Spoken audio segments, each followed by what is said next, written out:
match the level of intensity. But what did you see in that first quarter and the way that you came out for a second straight game against Houston?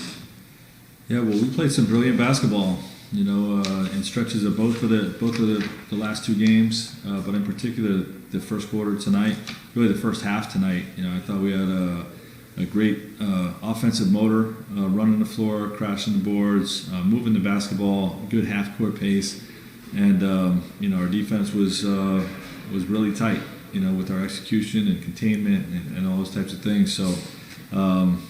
Like I said, we know it's harder to beat a team a second time in a row, and we came out with that sense of urgency to start the game. I don't know how much you saw of LeBron's no-look three and turnaround. He said that Dennis Schroeder said you're not going to make it, and you had to turn around and look at the guys to secure the bets. And obviously you saw how the guys reacted. Just want to get your thoughts on that as an extension of the chemistry on this team. Yeah, that's one of our most important goals is to build that chemistry. I wasn't exactly sure what happened on that play. I saw the bench erupt, but now I know, and that's just a positive sign, for this year's group. Every year, your team has to reestablish its chemistry, whether there's changes to the roster or not. And this is a priority of ours, to try to build that chemistry every time we're together. So you didn't see the shot, or you just was hard to see? I saw a shot. I thought it was an ordinary 4 and a 3. You're saying okay. It was a no look? Is that what happened?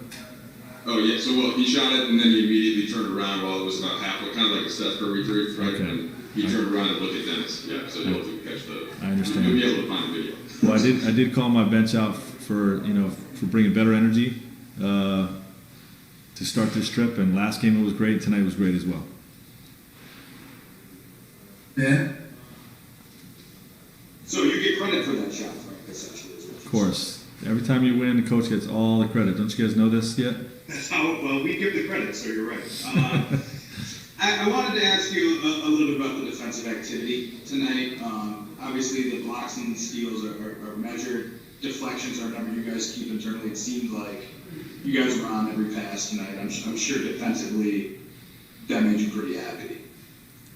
Yeah, well, it's indicative of A, containment, and B, executing our coverages the right way. When we execute our coverages and when we can handle the pick and roll with two guys, the best of our ability, that allows us to sort of stay home and recover back to the shooters. And I thought tonight was probably our best of the year in terms of recognizing those early reads and getting those recovery plays back to the shooters. So. But it starts with the two guys on the ball in the pick and roll, and it starts with the one-on-one containment that allowed us to stay home. Kyle? I know you guys are having fun tonight, but sort of the other side of this is that you guys have now won 6 straight games against Rockets. Obviously, some change on that team. But what's it like to have sort of a mental grip over a team like that and one of the best scorers in the league? Well, it's early on. That team can come around. They got a lot of firepower over there. I have a great amount of respect for their coach, and I think they're gonna right the ship. Just fortunate that we were able to prevail in the playoff series, and feel good about how we played in these 2 games. But just as a follow-up, I mean, you guys took so much time in last year in the playoffs to kind of make a plan against James Harden. Now it just seems kind of routine to be able to guard him and his teams. I mean, do you see a lot of growth there from you guys?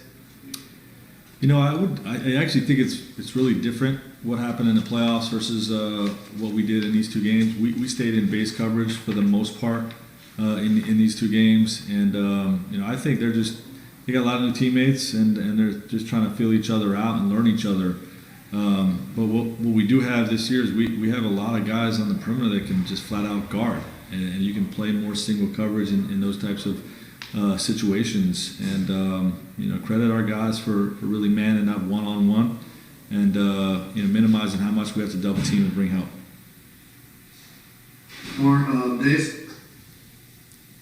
Right. Even tonight, we saw LeBron attempt a logo 3 the other night against Chicago. We see him make it, made a bunch in the bubble.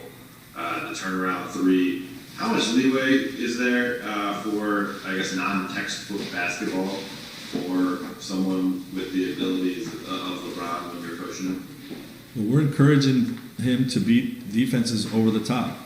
You know, there's multiple reasons for that. A, he's probably the best shooter on our team, and B, they play him soft. They run under screens on him, and you know, if you're not going to beat him over the top and punish the defense or take what the defense gives you, you're letting them off the hook. And you know, so we're encouraging that. You know, in terms of the 4-point range shots that he takes, he's got a green light to take those because he makes them.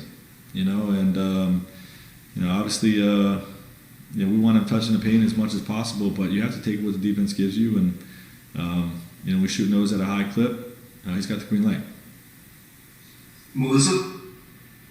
Hey Frank, LeBron was talking about how you guys are able to maintain such great chemistry on the road, despite not being able to go out to dinner and do the types of things that you guys would normally do. How have the players been able to do that, and what does that look like on the road now? I'm not sure. You know, I leave them alone on the road. I know that we just have a good group of guys. So, you know, whether we're able to do dinners like we did last year, or it's just, you know, time on the plane, time on the bus, time at practice and film sessions, you know, we got a good group of guys that are, you know, have the mindset to learn each other, get to know each other, and build that chemistry. We're going to take Johan and then a quick follow-up from Dan. Johan? Hey Frank, is there an update on Wes and his potential availability for tomorrow? Yeah, he's out tomorrow. You know, we just forget they did do an MRI. There's nothing major there, just a little bit of swelling. So they just wanted to take these 2 games, have him be off, and then we'll reevaluate on Thursday. Dan? Frank, what's the plan tomorrow for LeBron and AD in the back-to-back? Is the plan for both of them to play?